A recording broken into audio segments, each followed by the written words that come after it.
12। तो आपका syllabus first term का कंप्लीट हो चुका था। अब हम सेकंड टर्म के सिलेबस के अकॉर्डिंग चलेंगे। तो पहला अध्याय है आपका शेर चार हाथ साझा पहचान। ठीक है, ये अध्याय का नाम है। इसके लेखक है असगर वजाहत।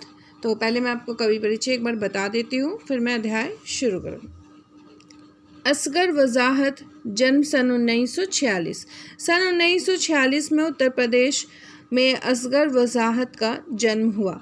फतेहपुर में इनकी प्रारंभिक शिक्षा संपूर्ण हुई थी तथा अलीगढ़ मुस्लिम विश्वविद्यालय से विश्वविद्यालय स्तर की पढ़ाई की थी इन्होंने। तो इनका जन्म कहाँ पे हुआ था? फतेहपुर में इनकी प्रारंभिक शिक्षा हुई थी और जन्म उत्तर प्रदेश में हुआ था। असगर वजाहत ने 1955 से 56 में ही लेखन कार्य प्रारंभ कर दिया था। तो इन्होंने लेखन कार्य कब प्रारंभ किया था? 55 से 56। व्यावसायिक स्तर पर विभिन्न पत्र पत्रिकाओं में लेखन कार्य, इन्होंने बहुत सारे मैगजीन में लेखन कार्य किया था और कुछ समय बाद वो दिल्ली के जो जामिया मिलिया इस्लामिया विश्वविद्यालय है वहाँ पे अध्यापन का कार्य करने लगे। तो यहाँ पे वो पढ़ाने का काम करने लगे। कहानी, उपन्यास, नाटक तथा लघु कथा लिखने के साथ साथ उन्होंने फिल्मों और धारावाहिकों के लिए पटकथा, यानी कि फिल्म के लिए जो कहानी लिखी जाती है उसे पटकथा कहते हैं, उसके लेखन का काम भी आरंभ किया। असगर साहब की रचनाएं हैं कहानी संग्रह, दिल्ली पहुंचना है, स्विमिंग पूल, सब कहाँ कुछ, आधी बानी, मैं हिंदू हूँ, नाटक फिरंगी लौट आए, इन्ना की आवाज़, वीर गति, समीधा, जिस लाहौर नहीं देखिया अकी। ये सारी नाटक, ये कहानी संग्रह। और फिल्म जगत के लिए भी इन्होंने पटकथा लिखी थी, यानी कि फिल्मों के लिए कहानी लिखी थी। नुक्कड़ नाटक, स्टेज परफॉर्मेंस जो होता है उसमें सबसे सस्ता गोश्त। उपन्यास, रात में जागने वाले, पहर दोपहर तथा सात आसमान, कैसी आग लगाई।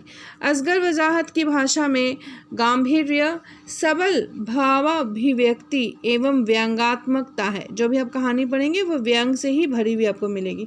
मुहावरे तथा तद्भव शब्दों के प्रयोग भी उसमें सहजता से एवं सादगी से हैं।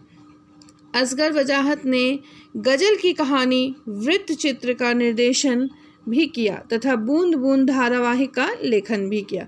तो गज़ल की कहानी का जो वृत्त चित्र होता है वो भी, उसका निर्देशन भी इन्होंने किया था और बूंद बूंद धारावाहिक का लेखन भी इन्होंने किया था। ठीक है।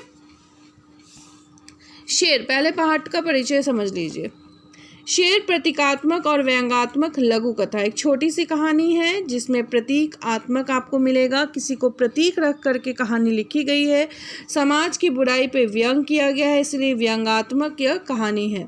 शेर व्यवस्था का प्रतीक है, एक ऐसी व्यवस्था जो भ्रष्ट है, जिसके पेट में जंगल के सभी जानवर किसी न किसी प्रलोभन के चलते समाते चले जा रहे हैं। तो इंसान लालच के चलते उस भ्रष्ट समाज में समाता चला जा रहा है। ऊपर से देखने पर शेर अहिंसावादी, न्यायप्रिय और बुद्धि का अवतार प्रतीत होता है, पर जैसे ही लेखक उसके मुंह में न प्रवेश करने का इरादा करता है, शेर अपनी असलियत में आ जाता है और दहाड़ता हुआ उसकी ओर झपटता है।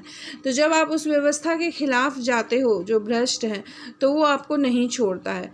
तो उसी प्रकार से शेर जो है एक ऐसी व्यवस्था है जो मतलब बिल्कुल भ्रष्ट है, और अगर आप उसकी बात नहीं मानते हो तो वो दहाड़ता है और आपके पीछे पड़ जाता है, आपके ऊपर झपट पड़ता है। तात्पर्य क्या है? तात्पर्य यह है कि सत्ता तभी तक खामोश रहती है जब तक उसकी आज्ञा का पालन करते रहिए। तो वैसी सत्ता जो भ्रष्ट है तभी तक वो चुप रहेगी जब तक आप उसकी बात मानोगी। जहाँ आपने उसकी बात नहीं मानी तो फिर वो आपको नहीं छोड़ेगी। जैसे ही कोई उसकी व्यवस्था पर उंगली उठाता है या उसकी आज्ञा मानने से इनकार करता है, वह खूंखार हो उठती है और विरोध में उठे स्वर को कुचलने का प्रयास करती है। तो अगर आप भ्रष्ट सत्ता के पीछे पड़ जाते हो और उसके खिलाफ आवाज़ उठाते हो तो वो सत्ता आपको नहीं छोड़ती है। जैसे शेर खूंखार हो जाता है, वैसे वो सत्ता जो है आपके प्रति खूंखार हो जाती है, फिर आपको कुचलने का प्रयास किया जाता है।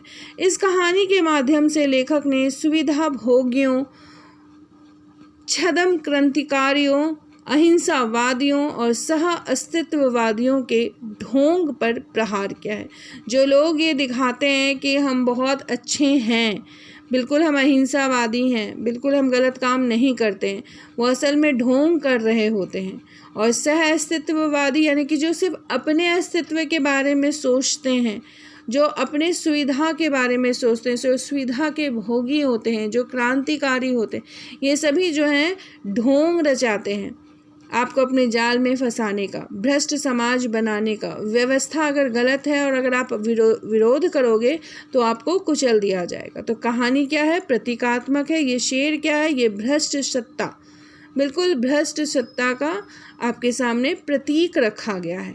ये तब तक ठीक है जब तक आप इसकी बात मान रहे हो। जहाँ विरोध करते हो ये अपना रूप बदल लेती है। मैं तो शेर से या आदमियों से डर कर जंगल इसलिए भागा था कि मेरे सिर पर सींग निकल रहे थे और डर था कि किसी न किसी दिन कसाई की नज़र मुझ पर जरूर पड़ जाएगी।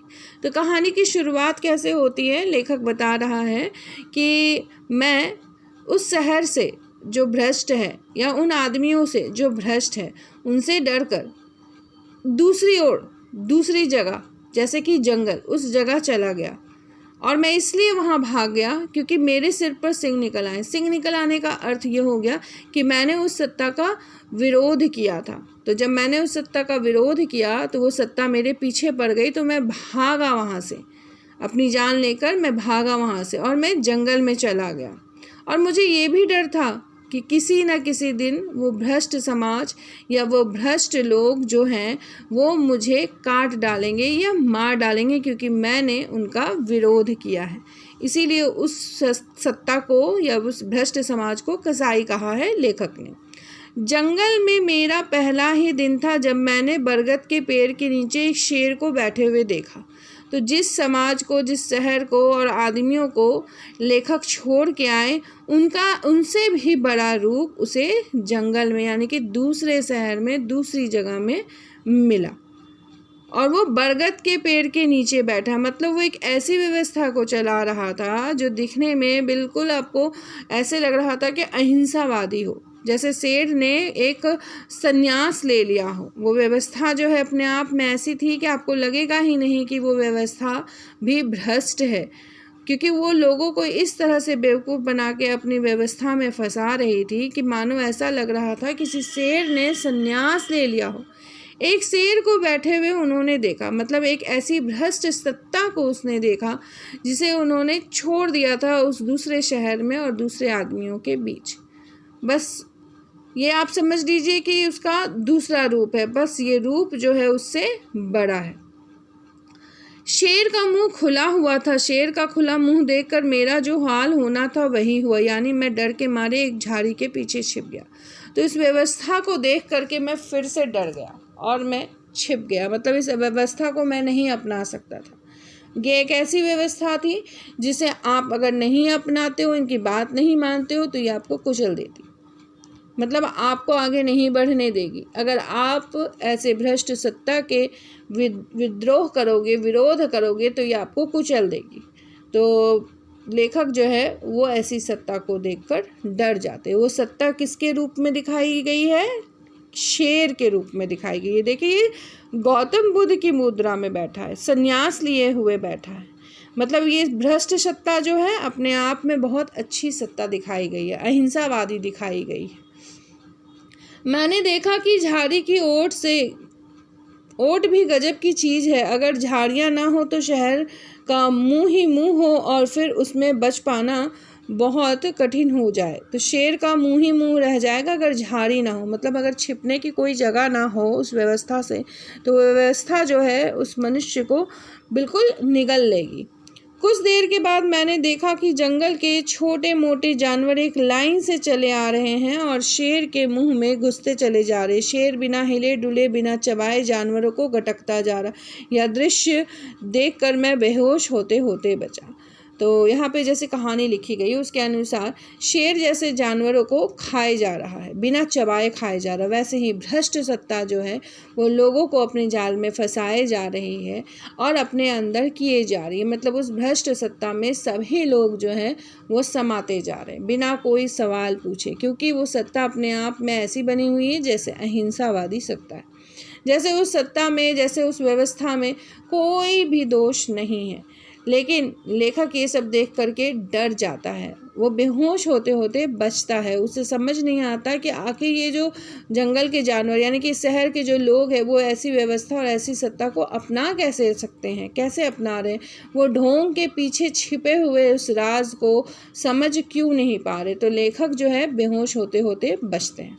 ठीक है, तो आगे की कहानी नेक्स्ट वीडियो में कंटिन्यू करेंगे। धन्यवाद।